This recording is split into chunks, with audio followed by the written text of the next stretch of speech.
14 de abril del año 2025 y tenemos ya aquí a nuestro invitado, un joven amigo de este espacio, el economista Richard Medina nos acompaña. Él es jovencito, Claudio. Pero y decano. Richard, ¿cuánto?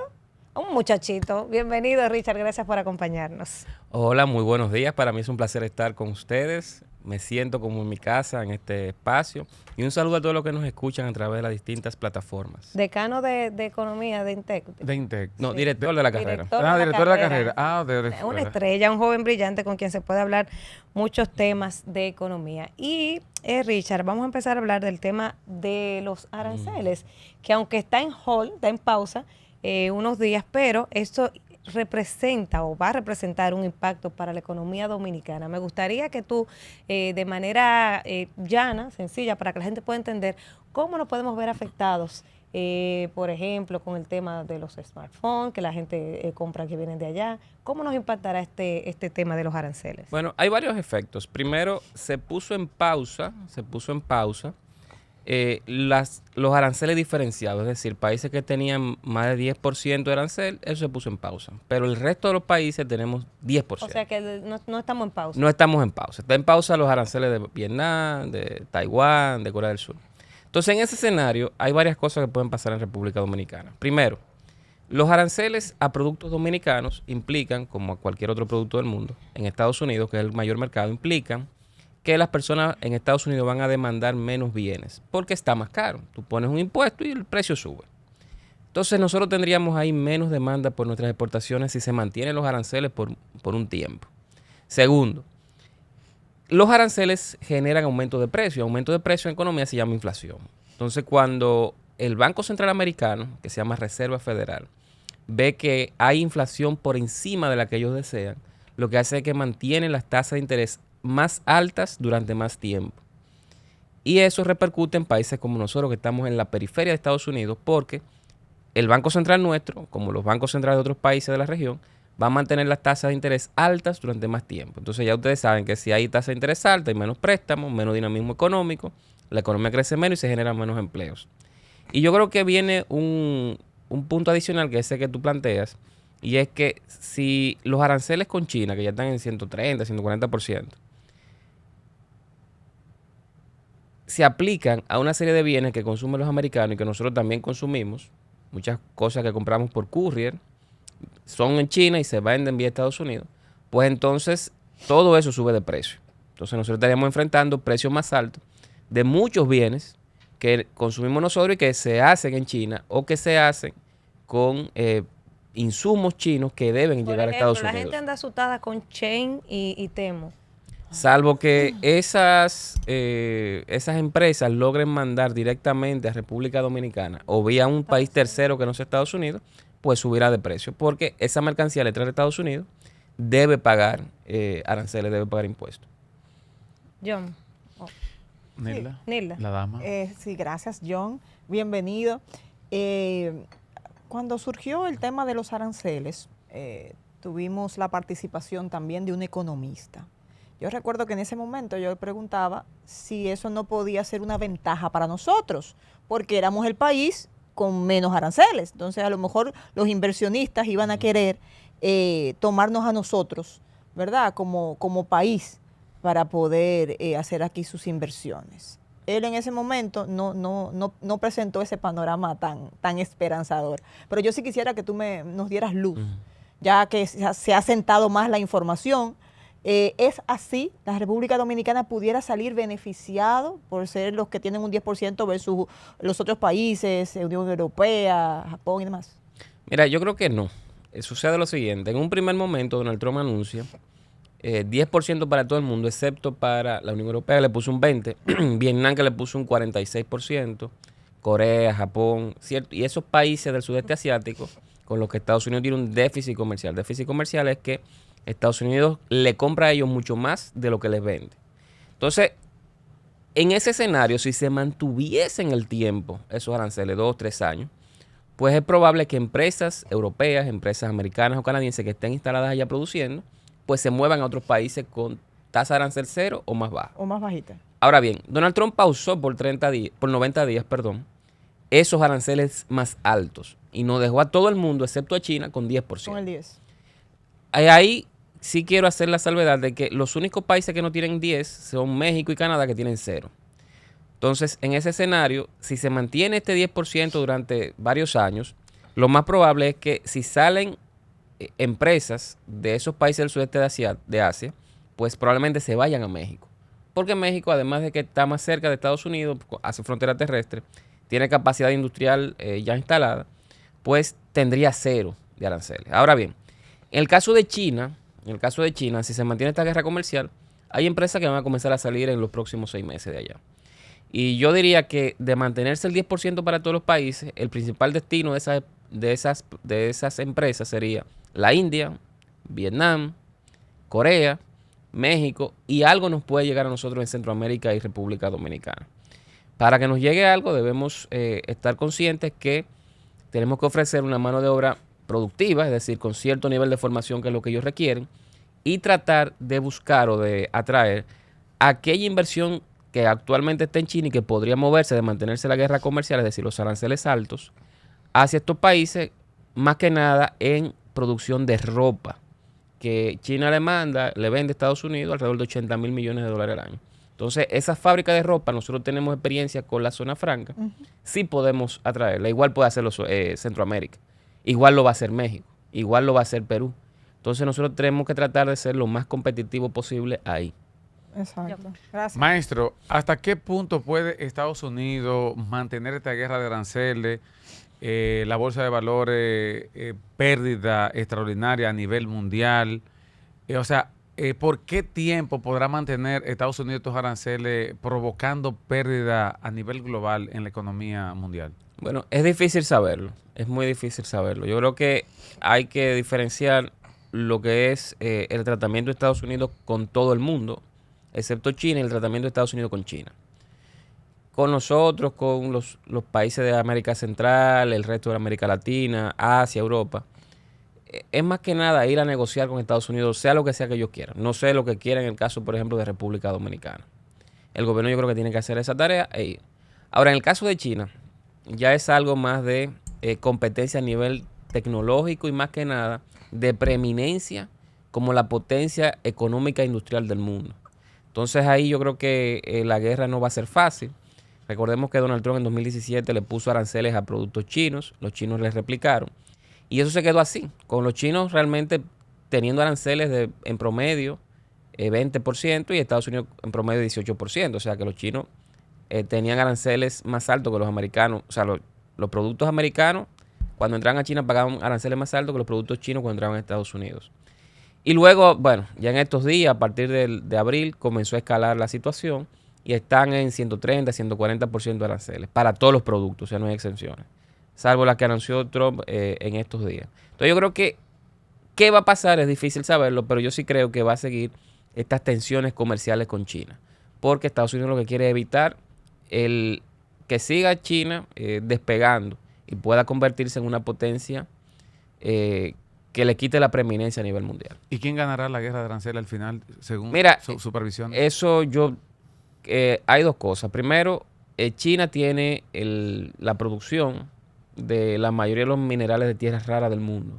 Y yo creo que Estados Unidos no tiene una fuente, un acceso a una fuente de esos materiales todavía segura. Ellos están buscando en todo el mundo, en Ucrania, en República Dominicana, en donde sea. Para nosotros también estamos bailando ahí. Pero no es seguro, o sea, no tenemos reservas probadas, que es lo que ellos necesitan tener. Entonces, yo creo que eso les va a afectar de manera particular a la industria de vehículos eléctricos, especialmente a Tesla, la industria de cohetes, satélites y de baterías solares. Para plantas solares, para parques solares y eólicos. Eso es por un lado. Por el otro, China le vende más de 400 mil millones de dólares a Estados Unidos al año. Buscar un mercado de ese nivel de consumo y de ese nivel de ingreso distinto a Estados Unidos es prácticamente imposible. Entonces yo creo que China ahí va a reducir bastante su crecimiento económico, y si reduce su crecimiento económico, pues vienen otros problemas que la economía china y los políticos chinos han sabido cómo tapar, pero que están ahí. Vulnerabilidad a nivel del sector construcción, vulnerabilidad al nivel de consumo en los hogares. Entonces yo creo que es difícil saberlo. Van a hacerse daño los dos. Creo que China pierde más, pero la producción de Estados Unidos depende mucho de insumos y de bienes intermedios producidos en China, que probablemente China le va a cerrar el acceso.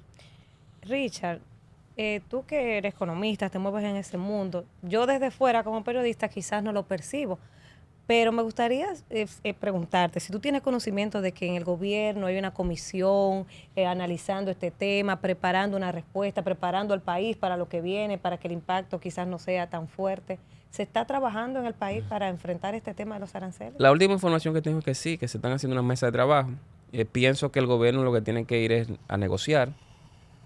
Como, por ejemplo, ¿dónde? O sea, ¿dónde tenemos espacio para negociar? Ir al Departamento de Comercio de Estados Unidos A y ver ver qué le interesa y de qué es lo que le interesa. Sí, yo creo que en República Dominicana, o sea, la realidad es la siguiente.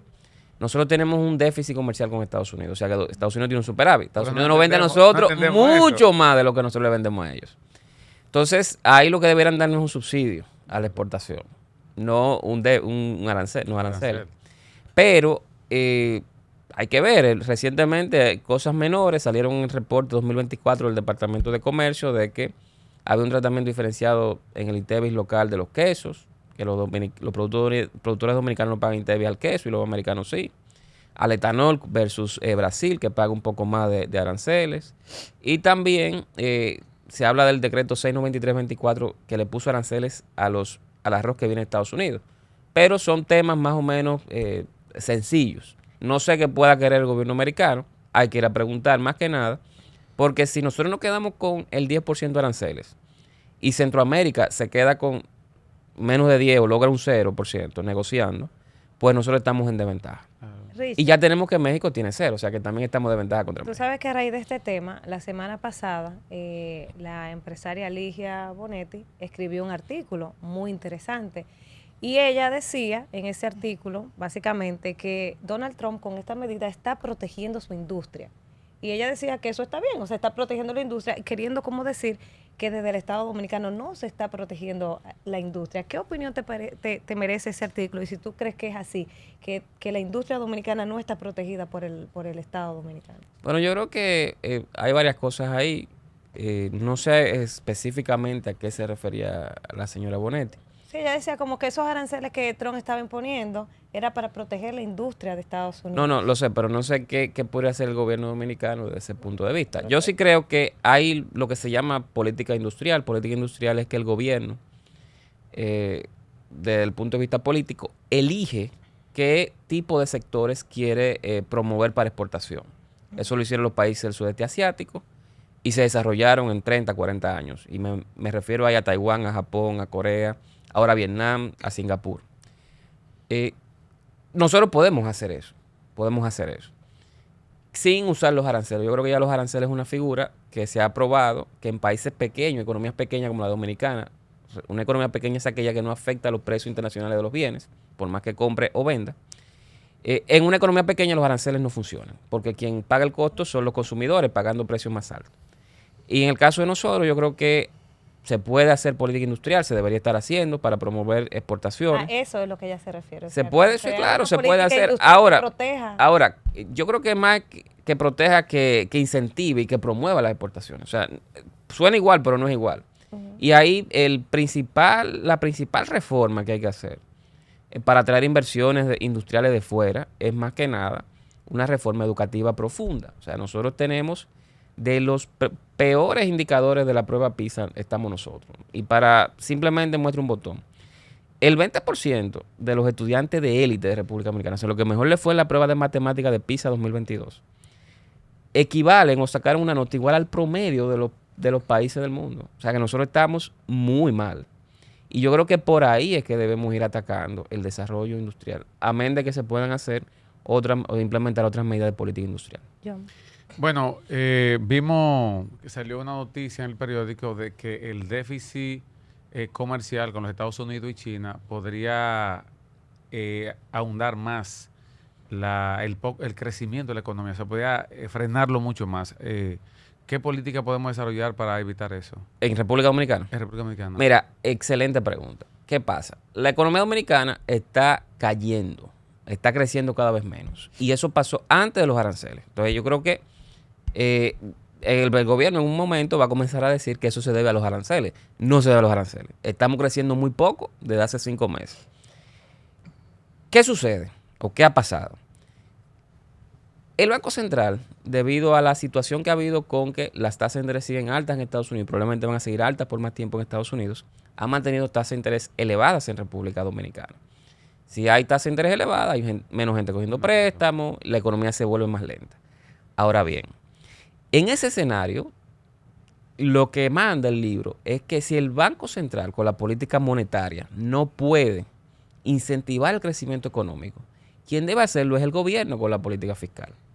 ¿Y cómo hace el gobierno con la política? Incentiva la economía con la política fiscal, más que nada, con gasto en obras de infraestructura, en obras públicas. Pero el gobierno no puede hacer eso. Porque el gobierno ha aumentado de manera excesiva, yo diría, su gasto en nómina, su gasto en pensiones, su gasto en subsidio eléctrico, su gasto en otros subsidios, y eso le ha quitado capacidad de maniobra para aumentar el gasto de infraestructura. En este año, el presupuesto actual, tenemos 10,000 millones de pesos menos en gasto de obras públicas. Una cosa que yo nunca la había visto. La más baja de la historia. Va a ser la más baja de la historia. Y concomitante a eso, tenemos una factura de intereses que crece. La factura de intereses de este año, y creo que va a ser más alta, es casi igual al gasto en educación. Casi igual. 4%. No, el gasto del Ministerio de Educación lo bajaron al 3.8% del PIB en presupuesto. Y ya la factura de intereses está presupuestada este año en 3.7% del PIB. Son casi 300,000 millones de pesos que se van en pago de intereses a gente, a tenedores de deuda. Y además que el tema de la MESI, la UAS, todo eso lo van a poner ahora en el 4%. Claro. Entonces, ese problema, ese tamaño de gasto improductivo que tiene el gobierno, de que no hizo su reforma fiscal, lo que genera es que el gobierno no tenga manera de incentivar la economía. Entonces, estamos en una situación de mucha vulnerabilidad y de muy bajo crecimiento. Richard, el dólar que nos tenía en pánico hace como 2 semanas, estaba como en 34 casi. Y ahora mismo 60. En 64, perdón, gracias hermano, Sí. me fui muy lejos. Y dije, pero vamos a comprar. A 15 años, todo el mundo está comprando. 20 años atrás. Pero ahora está en 62.50. ¿A qué se debe que de repente, o sea, había un pánico y el dólar y de repente bajó y ahora está en 60? Bajó 200 puntos. Mira, la situación con el dólar podemos verlo. ¿Especulación? ¿Tú crees No. que Esas son decisiones muy racionales de agentes que compran y venden. Imagínense que el dólar es como una mercancía, es una mesa.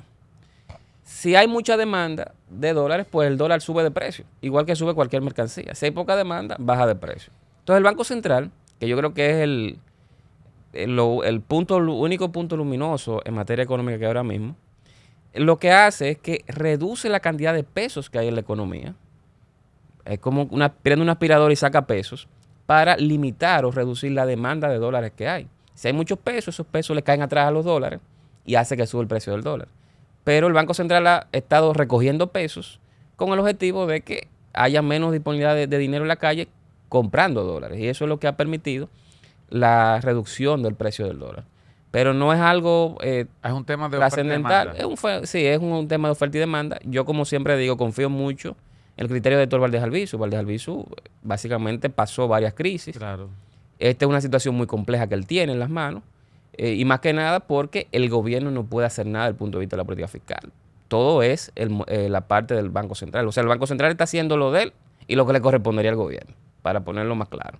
O sea que en ese sentido, fíjate, te hago la pregunta que te voy a hacer a continuación, porque varios economistas que se han sentado aquí han dado el crédito a Valdés Albizu y han dicho, no, con relación al tema del dólar, entendemos que se va a poder manejar.